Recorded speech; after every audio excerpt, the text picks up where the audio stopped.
Welcome to Vedavyasa academy. Dear friends, T20 world cup 2026 ఫిబ్రవరి 14th జరిగిన మ్యాచ్ల టోర్నీ సమీకరణాలను మార్చేశాయి. South Africa super 8 berth confirm చేసుకోవడం నుంచి ఇంగ్లాండ్ పుంజుకోవడం వరకు నిన్నటి హైలైట్స్ ఈ వీడియోలో చూద్దాం. Match 1 south Africa versus New Zealand, Narendra Modi stadium, Ahmedabad. South Africa 7 వికెట్ల తేడాతో విజయం సాధించి సూపర్ 8కు అర్హత సాధించిన మొదటి జట్టుగా నిలిచింది. మొదట బ్యాటింగ్ చేసిన న్యూజిలాండ్ 20 ఓవర్లలో 175/7 వికెట్ల నష్టానికి చేసింది. మార్క్ చాప్మన్ 48 రాణించారు. ఇక సౌత్ ఆఫ్రికా చూసుకున్నట్లయితే మార్కో జాన్సన్ నిప్పులు చెరిగే బౌలింగ్తో 4 వికెట్లు తీసి కివీస్ వెన్నువిరిచాడు. కెప్టెన్ ఐడెన్ మార్కమ్ వీర విహారం చేశాడు. కేవలం 19 బంతుల్లోనే హాఫ్ సెంచరీ బాది రికార్డు సృష్టించాడు.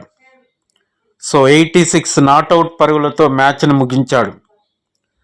సౌత్ ఆఫ్రికా బౌలింగ్ మరియు మార్కమ్ ఫామ్ చూస్తుంటే ఈసారి కప్పు కొట్టేలా కనిపిస్తుంది.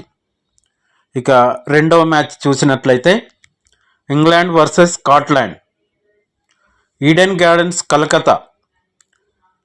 ఇంగ్లాండ్ 5 వికెట్ల తేడాతో విజయం సాధించింది. స్కాట్లాండ్ 152 పరుగులకు ఆల్అవుట్ అయింది. అదిల్ రషీద్ 3 వికెట్లతో మ్యాజిక్ చేశాడు.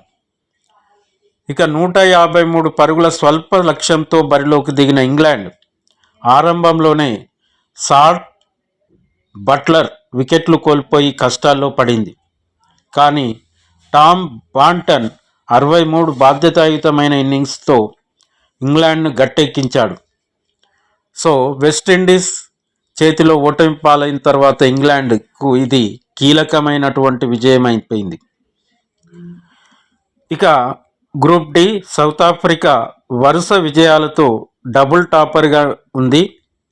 ఇంగ్లాండ్ ఈ గెలుపుతో రేసులోకి వచ్చింది.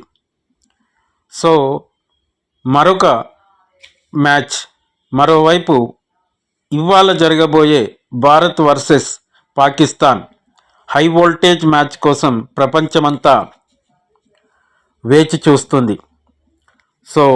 నిన్నటి మ్యాచ్లో మార్కమ్ ఇన్నింగ్స్ మీకు నచ్చిందా, లేదా మార్కో జాన్సన్ బౌలింగ్ హైలైట్ అనుకుంటున్నారా?